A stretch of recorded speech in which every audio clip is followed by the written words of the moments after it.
19-year-old Ali Ansari would have probably been practicing for the next big sports event, looking to add to his bronze medal he recently won at the 2019 Asian Youth Olympics.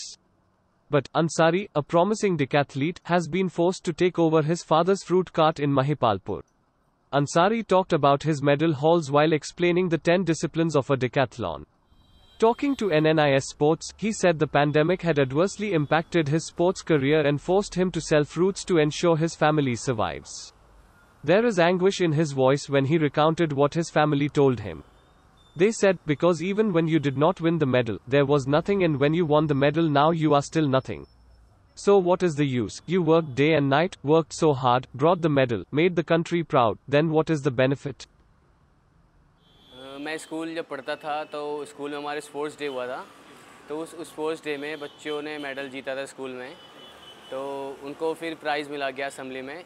तो मेरे को थोड़ा सा odd लगा कि इनको price मिल रहा है तो मैं भी प्राइज़ ले सकता हूँ। फिर मैंने नेक्स्ट ईयर जब स्पोर्ट्स डे हुआ था तो मैंने खेला वहाँ पर, तो वहाँ पर मैं 4th प्लेस आया। तो सर ने कहा कि 4th प्लेस वाले को नहीं मिल रहा है, 3rd प्लेस वाले को मिल रहा है। तो मैंने कहा सर कोई बात नहीं। तो सर ने कहा तुम मायूस मत हो, मैं तुझे अपनी तरफ से 10 रुपये देता हूँ। तो सर ने मुझे 10 रुपीज़ दिए थे, तो मैं बहुत खुश था। तो फिर सर ने कहा लगता है तुझे स्पोर्ट्स का ज़्यादा अच्छा क्रेज़ है, तू कर सकता है स्पोर्ट्स, तो बता। मैंने कहा हाँ सर मैं कर सकता हूँ। तो सर ने मेरा ट्रायल लिया। फिर सर ने कहा कि तुम स्टेडियम जाना चाहते हो तो मैं तुम्हें भेज दूँगा, अगर तुम्हें दिलचस्पी है तो। मैंने कहा हाँ सर बिल्कुल है सर। फिर मैं वहाँ पर खेलने प्रैक्टिस सर ने करवा दिया अपने पास से। मेरे पास पैसे नहीं थे वहाँ जाने के, तो सर ने मुझे पैसे दिए, स्टेडियम भेजा। वहाँ पर एक दिनेश रावत कोच हैं, उनसे सर ने मेरी बात करवाई। फिर उनके पास मैं ट्रेनिंग करने लगा। फिर हल्के हल्के ऐसे करके फिर स्कूल लेवल पे मेरा मेडल आया, तो मैं बहुत खुश हुआ। सर को बहुत थैंक यू बोला मैंने, सर आपने की वजह से मैं स्कूल लेवल पे पहुंचा। फिर स्कूल लेवल पे गया, जब फिर स्कूल लेवल से फिर नेशनल लेवल पे खेला, स्टेट लेवल पे खेला।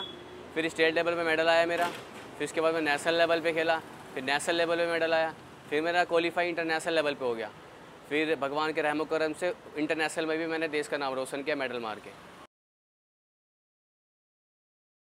बिल्कुल सर, जब मैंने मेडल मारा तो सर मैं बहुत ही खुश था, क्योंकि सर जब इतनी मेहनत करी, रेडी लगा के जब मैंने पैसे कमाए थे, उससे मैंने डाइट खाई, उस डाइट से सर मैं इंटरनेशनल में मेडल मारा सर मैंने, तो मैं बहुत ही ज़्यादा अपने आप को प्राउड फील कर रहा था कि मैं कर सकता था और मैंने ये सपना करके दिखाया। मैंने अपने कंट्री का फ्लैग हांगकांग में लहराया और मैं उस दिन बहुत ही खुश था सर। खुशी खुशी में सर मैंने उस दिन तो सर इतना जी भर के खाना खाया था। मैंने कहा आज मैं बहुत ही खुश हूँ, आज मैंने देश का नाम रोशन कर दिया वहाँ जाके।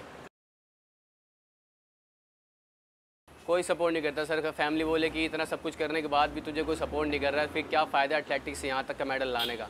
वो यही कहते हैं कि कुछ नहीं रखा है, कोई सपोर्ट नहीं करता है, तुम अपना जो गेम है, ये अपना मतलब जो आपका काम है वही करो, या तुम अपनी रेडी लगा लो या फिर कहीं जॉब देख लो जो आपकी कर सकते हो तुम।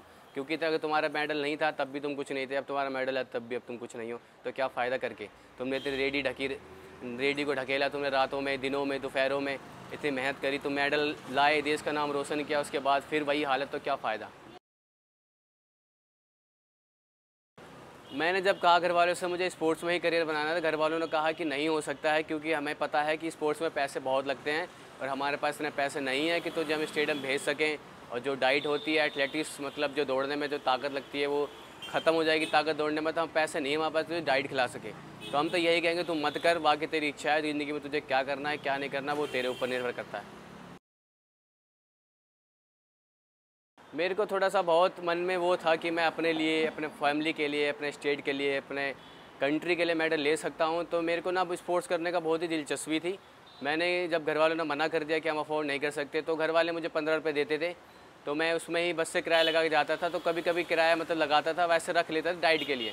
चेकर पकड़ लेते थे तो मैं बोलता था, वो छोड़ते नहीं थे। फिर जिस दिन चेकर पकड़ लेते थे मेरे को, उस दिन मेरी ट्रेनिंग मिस हो जाती थी, तो ट्रेनिंग नहीं कर पाता था, वापस घर आ जाता था। तो फैमिली पूछती ट्रेनिंग करके आए हो नहीं करके आए हो, तो मैं बोल दिया करता था कि नहीं करके आया हूँ, चेकरों ने पकड़ लिया। फिर बोलते थे कि तुम्हें जब पैसे दिए थे तो क्यों टिकट नहीं लिया। तो मैं उनको यही कहता था कि मैं पैसे तुम डाइट के लिए मैं बचाता था, अब टिकट ले लूँगा तो फिर पैसे डाइट के नहीं होंगे, रनिंग में ज़्यादा पावर लगती है, तो ऐसे वगैरह अगर बोलता था मैं। तो उन्होंने कहा कि छोड़ दो, मत करो, हमारे घर में फैमिली अच्छी नहीं है, कुछ जॉब देख लो या फिर अपने पापा के साथ ही रेडी लगाना चालू कर दो। तो फिर मैंने वही सोचा। फिर मैंने कहा नहीं मैं कर सकता हूँ। 1-1.5 महीने रेस्ट किया मैंने, फिर मैंने कहा नहीं मैं कर सकता हूँ।